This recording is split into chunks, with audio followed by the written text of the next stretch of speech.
ఈ జోరు హుషారు నీకోసమే రేఖ. ఆ విషయం నాకు తెలుస్తుంది కానీ ముందు ఎందుకో చెప్పు. ఈ రోజు నా పుట్టినరోజు. అవునా? అలా అయితే విష్ హ్యాపీ బర్త్డే. చాచా శుభాకాంక్షలు చెప్పేది ఎంత చెప్పగానా? మరెలా చెప్పాలి? ఇలా వచ్చి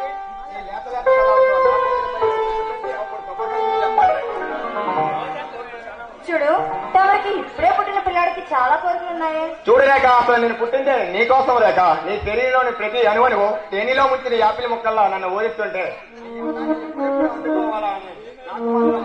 ఆరాటంగా ఉంది రేఖ. మరి అంత ఆరాటం పనికిరాదు. జనాలు రేఖ ఇలా పోరాటం చేయమంటావు? నాకు మాత్రం ఆ స్వర్గాన్ని చవి చూడాలని చాలా ఆరాటంగా ఉంది. నా అందరూ నీకోసమే ప్రతాప్.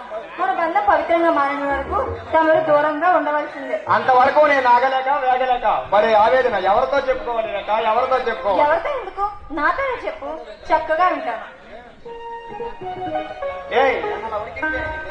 తెలుసా ఏం చేస్తా?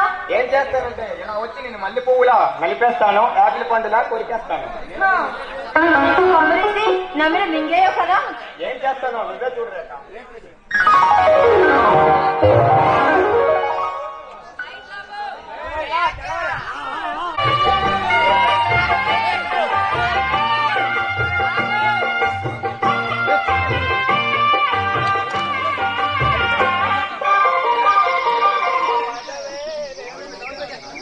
చిట్టి గుమ్మ పదవే రెండు రెక్కలు కట్టుకుందా,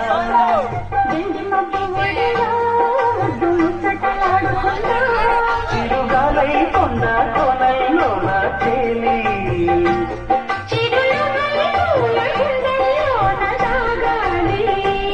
చిరుగాలై కొండ కొనల్లోన చేలి,